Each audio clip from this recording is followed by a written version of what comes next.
Good afternoon, I'm Adam Cooper and this is your midday news fix for Friday the 12th of July. Joe Biden is facing renewed scrutiny after a major blunder at the NATO summit in Washington, D.C. The US president introduced Volodymyr Zelensky as Russian President Vladimir Putin. I want to hand it over to the president of Ukraine, who has as much courage as he has determination. Ladies and gentlemen, President Putin. President Putin. We're going to beat President Putin.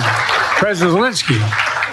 I'm so focused on beating Putin, we got to worry about it. Zelensky joked off the blunder, suggesting he was better than Putin. Mr. President, I'm better. You are a hell of a lot better. Thank you so much. Meanwhile, our Prime Minister's praised the exceptional leadership of Volodymyr Zelensky. Chris Luxon this morning chaired the Indo-Pacific 4 Forum, a group of NATO-aligned Southern Hemisphere countries including New Zealand, Australia, Japan and South Korea.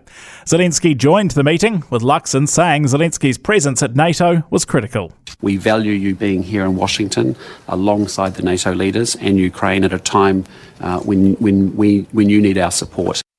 David Tomah's fight to clear his name looks set to continue. The Court of Appeal has found there was a miscarriage of justice when evidence from a prison informant, since discredited, was presented at his original trial. But it remains satisfied beyond reasonable doubt Tomah murdered Swedish tourists Urban Höglund and Heidi Parkkonen in 1989. Tomah's lawyer says he'd be advising him to pursue an appeal. Tomah says he's not surprised by the latest ruling. It's always been that the Court of Appeal sees that their job is to protect the Crown case, and in my case, that's the way it's been from day one. Reassuring investors big and small will be the goal as Sunlay works to raise capital. Shareholders have voted to accept a $130 million loan after the company reported a heavy loss earlier this year. The company has struggled due to COVID-19, falling Chinese birth rates and an underperforming plant in Pocono. Sunlay Chair George Adams says there's work to do with keeping people happy. Ultimately, I'm very mindful that we've got a group of minority shareholders who represent about 40% of our register, and that we have to say the business has not performed for us. Whakaata Māori, formerly known as Māori TV, will be hosting a meeting on the future of Mii Media this afternoon.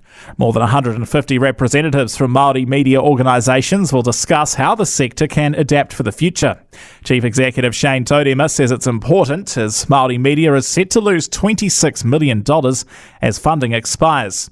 He says his organisation has experienced the consequences firsthand. We face a 20% cut in our current budget, which means we're undertaking an organisational review now, and we're looking across the business to find cost savings. Hooker Atlanta Lolohea is set for a New Zealand Test debut from the bench against Australia in Sunday's O'Reilly Cup rugby test in Brisbane. A redeveloped Eden Park is back in favour with New Zealand cricket. A reluctance to play anything other than limited overs fixtures at the ground has emerged in recent years due to its relatively small size. Michael Venus and Aaron Routliffe have advanced to the semi-finals of the mixed doubles at Wimbledon. And Jane Watson and Topias Selby-Rickett are unavailable for Silver Ferns netball selection this year. I'm Adam Cooper and that's your latest news fix. We'll be back with the next update at 5 p.m. from the Newstalk ZB newsroom.